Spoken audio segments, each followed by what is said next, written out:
బ్యాంకులని జాతీయం చేసింది ఇందిరాగాంధీ. ఎందుకు? పేదవాళ్ళు పోయి అప్పు అడిగితే ఇవ్వమని, రైతులు పోయి అడిగితే ఇవ్వమని, నిరుద్యోగులు పోయి అడిగితే అప్పు ఇవ్వమని, లేకపోతే విద్యార్థులు పోయి అడిగితే ఇవ్వమని, జర్నలిస్టులు పోయి అడిగితే అప్పు ఇవ్వమని జాతీయం చేశారు. జాతి సొత్తుని అందరికీ సమానంగా చూడమని చెప్పారు. బ్యాంకుల పనితీరు ఎలా ఉంది ఈరోజు? ఒక వ్యక్తికి, అందరికీ కలిపి కాదు, ఒక వ్యక్తికి 45,000 కోట్ల రూపాయలు ఇచ్చారు అప్పు. బ్యాడ్ డెట్ అయింది, అది ఎన్పిఏ అయింది. ఆయన దగ్గర 1% కట్టించుకున్నారు, 450 కోట్లు కట్టించుకున్నారు. 45,000 కోట్లకు గాను రుణమాఫీ చేశారు ఆయనకి. అంతటితో ఆగిపోలేదు, ఆయనకి మళ్ళా 10,000 కోట్ల రూపాయలు పవర్ ప్లాంట్ పెట్టేదానికి రెడీ చేస్తున్నారు రిజర్వ్ బ్యాంకు, అన్ని జాతీయ బ్యాంకులు. ఇది కేవలం భారతీయ జనతా పార్టీ ప్రధానమంత్రి ప్రాబల్యం వల్లే జరుగుతూ ఉంది. కానీ బ్యాంకులు వర్గీకరణ అనే ఒక అంశం వచ్చింది ఈ మధ్య. వర్గీకరణ కావాల్సింది బ్యాంకుల్లో, వర్గీకరణ కావాల్సింది బ్యాంకుల్లో. లక్షల కోట్ల రూపాయలు ఇస్తున్నారు ఎస్సీ ఎస్టీలకు. ఈరోజు ఇస్తున్నటువంటిది బ్యాంకుల్లో 1% కూడా లేదు. 25% ఉన్నటువంటి ఎస్సీ ఎస్టీలకు ఇస్తున్నటువంటి బ్యాంకు రుణాలు 1% లేదు. 99% వేరే వాళ్ళకి ఇస్తున్నారు, కోటీశ్వర్లకే ఇస్తున్నారు. వర్గీకరణ కావాల్సింది ఓబీసీలకి ఇంత ఇవ్వాలి. 27% రిజర్వేషన్లు ఇచ్చాం, నువ్వు 27% బ్యాంకుల్లో రుణాలు ఓబీసీలకు ఇవ్వాలి, 15% ఎస్సీలకు ఇవ్వాలి, ఇచ్చి తీరాలి. 7.5% గిరిజనులకు ఇవ్వాలి. ఇది ఇక్కడ కావాలి వర్గీకరణ. దీని కొరకు నేను డిమాండ్ చేస్తున్నా.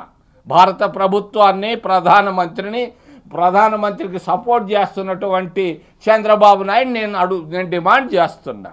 ఎస్సీలకు వీళ్ళకి బ్యాంకుల్లో లోన్లు ఇవ్వండి, దీంట్లో వర్గీకరణ కావాలి. ఏంది పనికిమాలిన ఉద్యోగాలు, పనికిమాలిన ఎన్నో ఉన్నాయి స్కూళ్ళు కాలేజీలు, దాంట్లో కాదు, బ్యాంకుల్లో వర్గీకరణ కావాలి. దీంట్లో తీసుకురా. కోర్టులు పని ఎట్లా ఉంది ఈరోజు? 33 మంది సుప్రీంకోర్టులో జడ్జీలు ఉంటే 20 మంది ఒక వర్గానికి సంబంధించిన వాళ్ళే. పేరెత్తి చెప్తున్నా నేను, బ్రాహ్మణులు ఉన్నారు 20 మంది. 33 మందిలో ఎంతమంది ఎస్టీలు ఉన్నారు, ఎంతమంది ఎస్సీలు ఉన్నారు, ఎంతమంది ఓబీసీలు ఉన్నారు? ఈ దేశంలో ఓబీసీలు 50% ఉన్నారు. వాళ్ళు ఎంతమంది ఎందుకు ఇవ్వటం లేదు? హైదరాబాద్ ఇక్కడ ఉన్నటువంటి అమరావతి కోర్టులో ఎంతమంది ఓబీసీలు జడ్జీలు ఉన్నారు? ఈ జడ్జీల్లో వర్గీకరణ కావాలి. ఇది నేను డిమాండ్ చేస్తున్నా. ఈ అంశాలు పక్కన పెట్టి కాంట్రాక్ట్ ఇస్తున్నారు. సిఆర్డిఏలో ఎంతమంది ఎస్సీలకు నువ్వు కాంట్రాక్ట్ ఇచ్చావు? 1000 కోట్లు ఖర్చు పెడుతున్నావు. ట్రీ కటింగ్ పెట్టావు. నారాయణ నువ్వు ఇచ్చావు అందరికీ 10,000 సంఖ్యలో కోట్ల రూపాయలకి. ఈ కరతమ్మ చెట్లు కొట్టేదానికి నువ్వు ఎవరికన్నా ఒక ఎస్సీకో, ఎస్టీకో, ఓబీసీకో, లేదంటే కాపుకి ఇచ్చావా? ఎవరికి ఇచ్చావు? పెద్ద పెద్ద కంపెనీలకు ఇస్తారా కాంట్రాక్ట్లు? కాంట్రాక్టుల్లో కూడా వర్గీకరణ రావాలి. ఇక్కడ తీసుకురండి ముందు కాంట్రాక్టర్లో వర్గీకరణ. చేయగలిగిన వాళ్ళు చాలామంది ఉన్నారు ఓబీసీల్లో, ఇవ్వండి వాళ్ళకి వర్కులు. మరి కోర్టులలో వర్గీకరణ రావాలి. మొట్టమొదట బ్యాంకుల్లో వర్గీకరణ కావాలి. ఎస్సీలకింత, ఎస్టీలకింత, ఓబీసీలకింత ఇవ్వకపోతే అక్కడ తీసుకొచ్చి మిగిలిన మళ్ళీ ఆలోచిద్దాం.